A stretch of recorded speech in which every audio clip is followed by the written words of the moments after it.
You ready? Yep. Sweet. Alright, so what's your name? William. Trooper William Duran. How long have you been working with police force? I've been working with the Oregon State Police for the last 14 years. Sweet.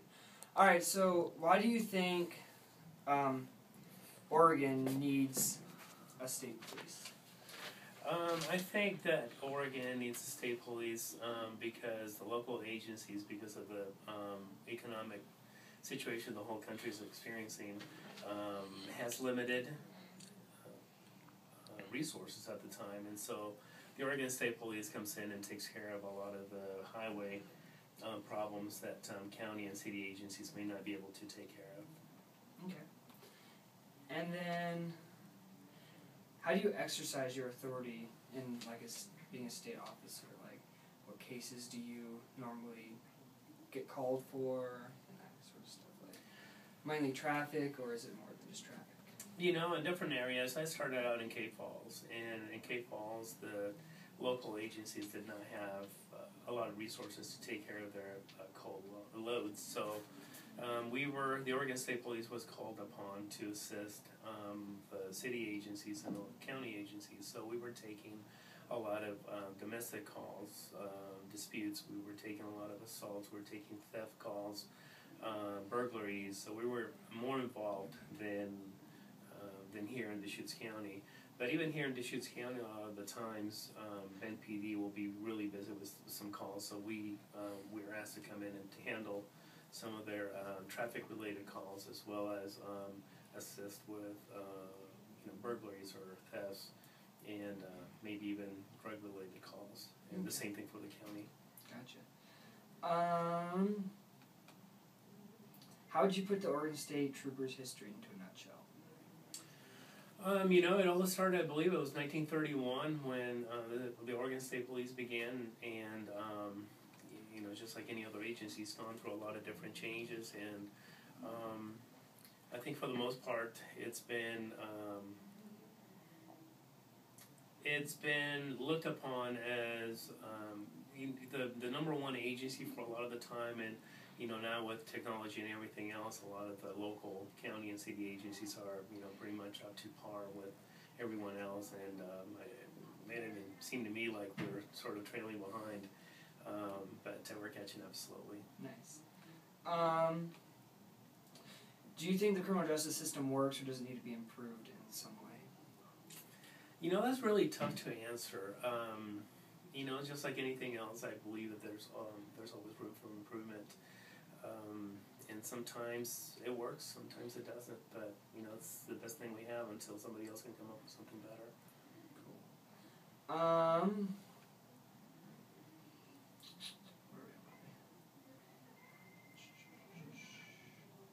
So why do you guys get to drive the cool Dodge Chargers and the local police get stuck with the other ones? I think it's I think it's all a matter of economics. The Oregon State Police happen to probably get a better deal on the Chargers, or perhaps a lot of the times it's just whatever the local agencies might need. For example, Sun River, they have smaller vehicles because they don't get out on the highway as much, and most of the driving that we do is on the highway, so we need faster vehicles to be able to catch up and make traffic stops. But I will tell you, they're a blast to drive. I can imagine. So I think jurisdiction over the county, city and county, how does that differ? I mean, you guys have probably a wider range of jurisdiction, is that correct? Jurisdiction doesn't really apply. I think a lot of people have an image of what they see on TV. As far as jurisdiction, all the agencies are able to.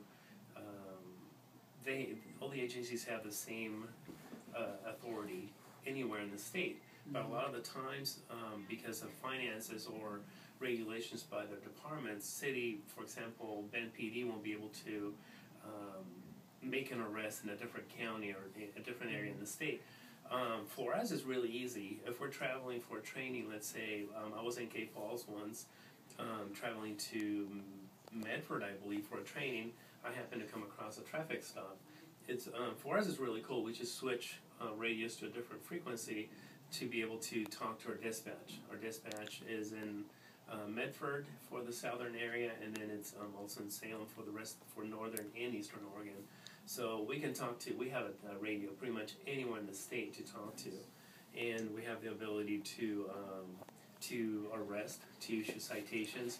We could get a hold of a trooper, let's say in John Day, hey, what's the date of court for a traffic violation, for a crime, and so you have access to all that information.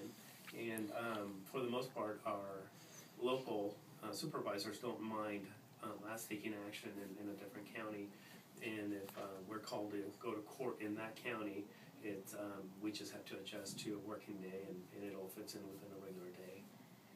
Very nice. Very nice.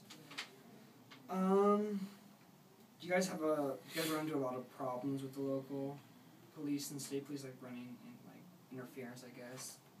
I don't know if it's interference is the right word, but do you guys have, like, butt heads a lot, or is it kind of at a minimum, or? I think in my experience, we don't really have problems. I think as far as agencies, I think more of the problems that I have seen have been more of a personal, people are some people are just different. Yeah.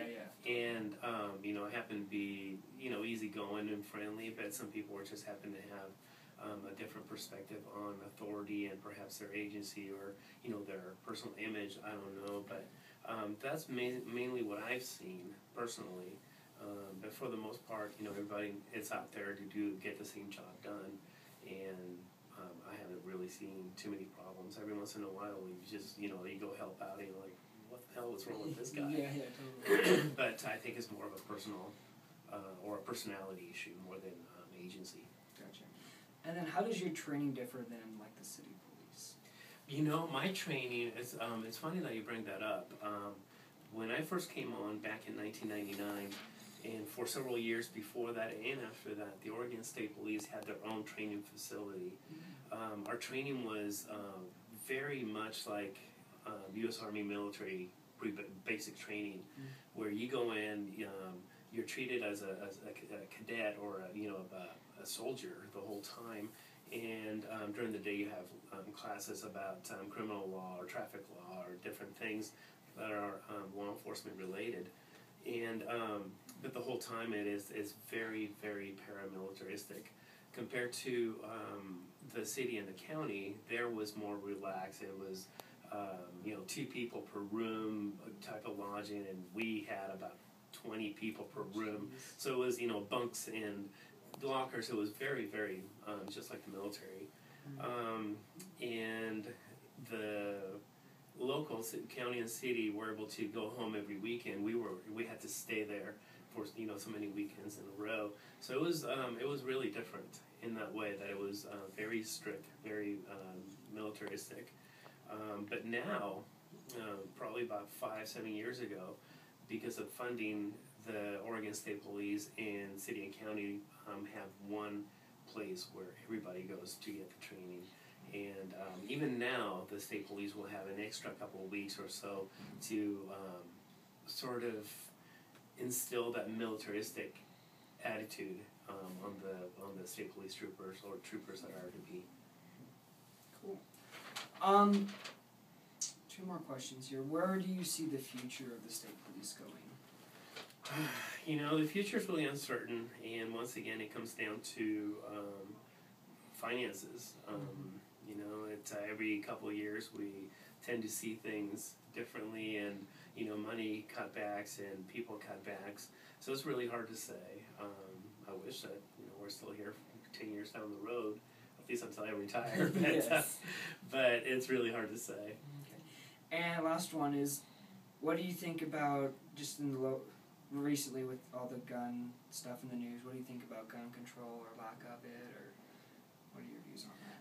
There's, with everything that's been going on in the news, I think that there's a much important approach that should be done in regards to mental health more than gun control. Guns have been around for years and years and years, and it hasn't been up until recently that we have seen a lot more problems with mentally ill people and guns, when combined, causing a big problem. Well, thank you very much. Absolutely. Thank you for coming down. Yeah.